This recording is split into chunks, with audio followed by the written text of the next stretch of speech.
Hey people of this beautiful world, welcome back to Angelic Embrace, where we document and narrate the glorious and life-changing near-death experiences sent in by you guys. It is greatly appreciated. So sit back, relax, know that you are loved, and let's get into today's near-death experience story. Consider subscribing and watching to the end to find out what happens. My anxiety of being smothered became too great to bear, and as a result, I erupted into complete blackness. As I departed my body, I remained at peace. After that, I found myself inside of a winding tunnel being taken through a profound and in-depth evaluation of my life. I abandoned my body and headed in the direction of the geographic south. Despite this, the only direction I could see in the tunnel was to the east. I was aware of how significant this was, and as a result, I only glanced to the east. It was gloomy and spherical, with the exception of the wall on the left side that faced real east. I entered the tunnel on my side and traveled through it.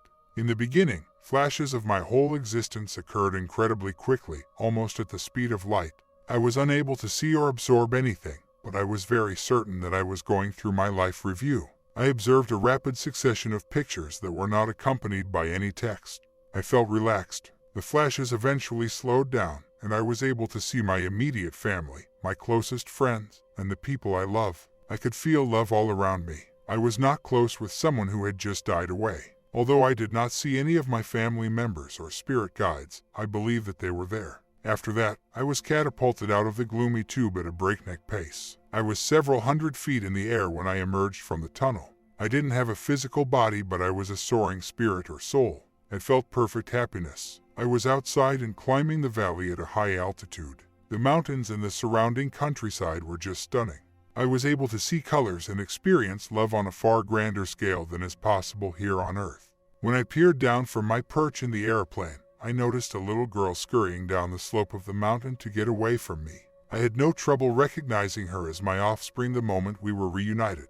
She was from the future, and I had to get back into my body before we could continue. There was no room for debate in regard to my choice. My spirit was startled and shot backwards out of where it had been resting in the beautiful mountains. In the pitch blackness of the tube, I was propelled forward at a breakneck pace. At long last, devoid of any sensation whatsoever, I was able to reacquire my body. I managed to get to my feet, put up a couple more fights to get him off of me, and then I escaped for my life. I have never been there again.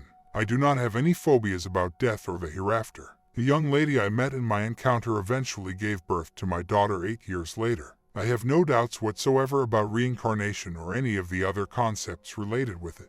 I am 47 years old at the time of this writing, although the event in question took place when I was 25. This is the following narrative in this film that describes an encounter very close to death.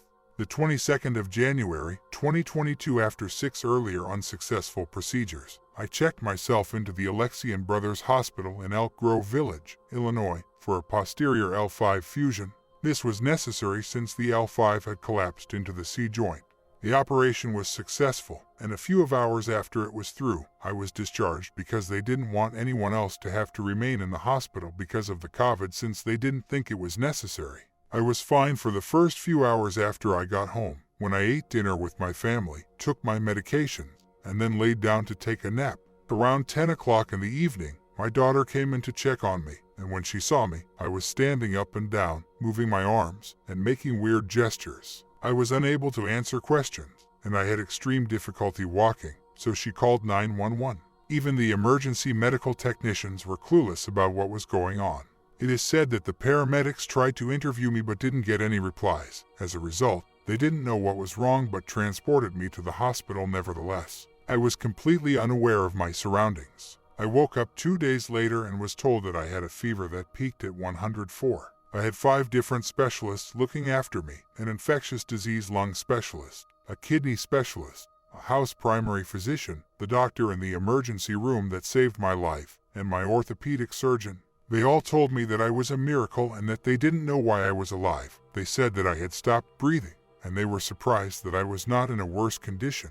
I was told that on the 3rd day, the doctors finally realized that my anemia was really low, super low, and they started giving me iron through the IV, which brought my numbers back up to normal. On the 3rd day, the doctors finally realized that my anemia was really low, super low, and they gave me iron, which brought my numbers back up to normal. The doctors told me that they ran every test they possibly could on me, and they thought I was losing blood somewhere. They debated for 3 days whether to perform a transfusion on me. I was having difficulty communicating properly. Remembering the answers to questions, I was having trouble responding because of oxygen problems to my brain I was experiencing every time I spoke to her. Set up my oxygen level would drop incredibly low, but that stopped happening after 5 days. On the 5th day after I returned home, I had a terrible dream, and when I woke up, I was afraid and shivering. I then realized that I had a near-death experience, and I recalled what had occurred to me and which one of them was the most significant.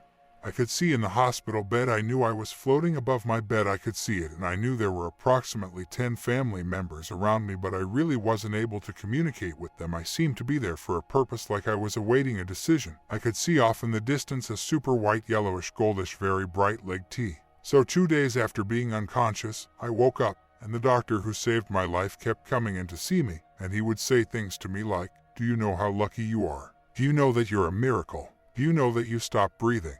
I think the doctor who saved my life may have been trying to trigger a memory in me, but I didn't realize it at the time because my brain wasn't getting enough oxygen. So I didn't realize it until I am working hard to improve myself as a human being, more loving and helpful, and I'm still trying to adjust to a more physical life because for the past 20 years, I've been in debilitating pain, and especially over the past 4 years, I've had surgery after surgery. Therefore, I am now trying to adjust to a life with less pain, and I'm trying to rebuild the weakness that I have in my back.